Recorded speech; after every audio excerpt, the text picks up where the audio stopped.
John chapter 1 यूहन्ना का 1 अध्याय और उसका 17 वचन।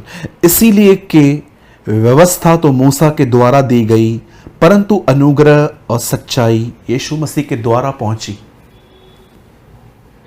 आपने इस वचन को अपने कलीसिया में, पर्सनल बाइबल स्टडी में, यूट्यूब पर या कहां पर भी कई बार सुना होगा कि लॉ केम थ्रू मोसेस।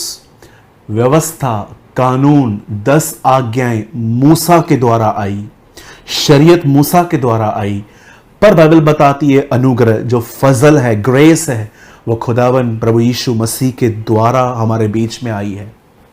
आज मैं आपको बताना चाहता हूं मेरे भाइयों, मेरी बहनों, हम कैसे परमेश्वर के अनुग्रह को, बाइबल बताती है, पौल ने कहा, मैंने तुम्हारे बीच में अनुग्रह के सुसमाचार का प्रचार किया है, द गॉस्पेल ऑफ ग्रेस। याद रखिए, आपको और मुझे हर पाप पर, हर कमजोरी पर जय पाने के लिए, विक्टोरियस होने के लिए, आप जानते हैं कि हम में से बहुत सारे लोग शारीरिक पापों से बाहर निकले हैं, लेकिन मन में होने वाले पाप जैसे कि नफरत, गुस्सा, किसी के लिए नफरतें रखना, जलन रखना, मन में होने वाले पापों से आज भी हम स्ट्रगल कर रहे हैं। यहां लिखा गया है कि व्यवस्था जो थी, 10 आज्ञाएं जो थी, वो मूसा के द्वारा आई थी। आप इस पूरे पुराने नियम में एक चीज बार बार पढ़ोगे और वो है व्यवस्था, इंग्लिश में लॉ ऑफ मोसेस, और शरीयत उर्दू में। आप जानते होंगे कि पुराने नियम में एक दिन मूसा पहाड़ पे गया और वहां से पत्थर पर लिखी हुई 10 आज्ञाओं को ले आया और उसने वो इज़राइल को दी और उसने पूरी तरह उस आज्ञाओं पर चलने के लिए उसने इंस्पिरेशन दी। आप मुझे बताइए, कौन उन आज्ञाओं पर चल पाया? मुझे बताइए। नो डाउट बहुत सारे लोग ऐसे भी हैं जो बहुत हद तक कामयाब रहे, लेकिन पूरी तरह से नहीं। आप पुराने नियम में देखिए, दाऊद जिसने व्यभिचार किया, हत्या की, उसके बेटे सुलेमान को देखिए जिसने बहुत सारी शादियां की और बहुत सारी स्त्रियों के साथ गंदे संबंध रखे। आप महान राजा यहोशापात के लिए पढ़ सकते हो जो अपने अंतिम दिनों में बैकस्लाइड हुआ। आप और भी बहुत सारे लोगों के लिए पढ़ सकते हो राजाओं की किताबों में कि कैसे वो डिक्लाइन हुए, कैसे वो नीचे हुए। भले ही इब्राहिम के टाइम पे व्यवस्था नहीं थी, लेकिन इब्राहिम भी एक वैसी जिंदगी नहीं जी पाया जो परमेश्वर हमेशा से चाहता था। आप जानते हो कि उसने झूठ बोले, उसने अपनी पत्नी की गलत एडवाइस पे ध्यान देके खुदा को निराश किया। आप इसहाक के लिए पढ़ सकते हैं कि मरने से पहले वो पेटू सा हो गया था कि अगर जब तक मुझे ये खाने को न मिले मैं ब्लेस नहीं करूंगा। आप याकूब को दे सकते हो जो पूरी जिंदगी गुनाह करते गया और जब उसे खुदा से मुलाकात हुई तब उसमें बदलाव आया। आप मुझे बताइए, जब आप बाइबल के अंदर पढ़ते हैं मोसेस के लिए बार बार, नो डाउट ये एक महान सेवक था, लेकिन कमजोरियां भी उसमें थी।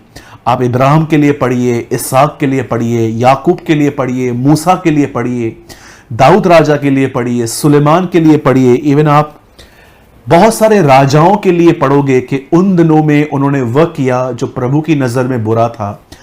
आप मुझे बताइए, जिस परमेश्वर ने उन्हें 10 आज्ञाएं दी, क्यों उनमें से वो चल नहीं पाए? मुझे बताइए। याद रखिए, व्यवस्था का मतलब, लॉ का मतलब सिर्फ 10 आज्ञाएं नहीं है। अगर कोई आपको यह कहता है कि ये 10 आज्ञाएं हैं, ये एक लॉ है, तो मैं आपको कहना चाहता हूं ये अधूरी प्रीचिंग है। एक्चुअली व्यवस्था की पूरी मीनिंग जानते हैं क्या है?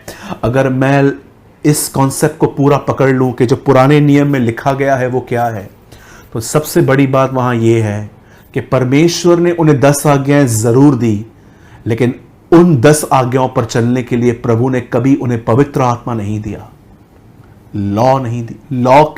लॉ को फॉलो करने के लिए हेल्प नहीं आई।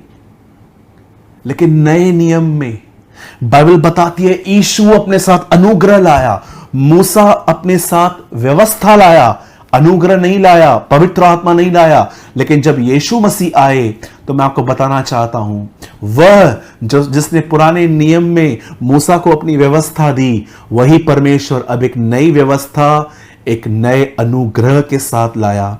और मैं आपको बताना चाहता हूं मेरे भाइयों, मेरी बहनों, अगर आप अनुग्रह के बारे में नहीं जानते हैं तो आज जान लीजिए।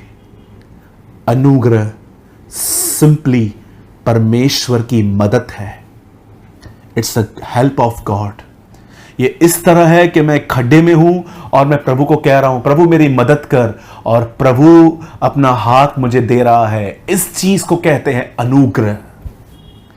अगर हो सके तो इस समय मेरे हाथ को देखिए, सोचिए ये मेरा हाथ है और मैं हेल्प के लिए कह रहा हूं, प्रभु मैं खड्डे में हूं, मुझे निकाल। और जैसे परमेश्वर मेरा हाथ थाम ले, इसे कहते हैं अनुग्रह, ग्रेस, हेल्प ऑफ गॉड। मैं जा रहा हूं और मैं तुम्हारे पास अपना सहायक भेजूंगा। मेरे भाइयों, मेरी बहनों, याद रखिए, पुराने नियम में जो परमेश्वर ने कहा, प्रभु ने कहा इसे अपनी ताकत से चल के दिखाओ। लेकिन नए नियम में परमेश्वर ने यह नहीं कहा कि अब मेरी आज्ञाओं पे चलने के लिए आओ। उसने एफर्ट्स पे जोर नहीं दिया, अब उसने कहा आओ और समर्पण करो और मैं तुम्हें अनुग्रह दे दूंगा। आप जानते हैं परमेश्वर किनकी मदद करता है? कमजोरियों से बाहर आने के लिए, तकलीफों से बाहर आने के लिए, मन में होने वाले पापों से, गुनाहों से बाहर आने के लिए उस व्यक्ति की वो सहायता करता है जिसने समर्पण किया है, जिसने अपनी जिंदगी को खुदा के सामने इस तरह रखा है कि प्रभु मैं आपकी सारी बातें जानता हूं, लेकिन मुझे ताकत नहीं है कि मैं उस पर चल पाऊं। मैं आज आपके सामने समर्पण करता हूं, मुझ पर दया कर, मुझ पर रहम कर प्रभु, और मुझे अपनी आज्ञाओं पर चलने की ताकत दे। खुदा ऐसे लोगों को अनुग्रह देता है, फजल देता है।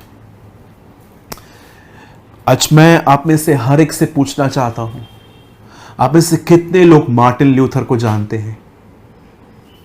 आप जानते हैं मार्टिन ल्यूथर अपने दिनों में अपने आप को मारता था, पीटता था, छुरी से अपने आप को धार करता था, काटता था, क्योंकि मार्टिन ल्यूथर से पाप होता था और वो दोष में आकर अपने आप को मारता था। एक दिन उनके आत्मिक पिता ने, उनके मेंटर ने उनसे बातें की और कहा, मार्टिन जोर पे जोर लगाना बंद कर, समर्पण करना सीख और तू जीत जाएगा। और ये लाइन उसने मार्टिन लूथर की जिंदगी को बदल दिया।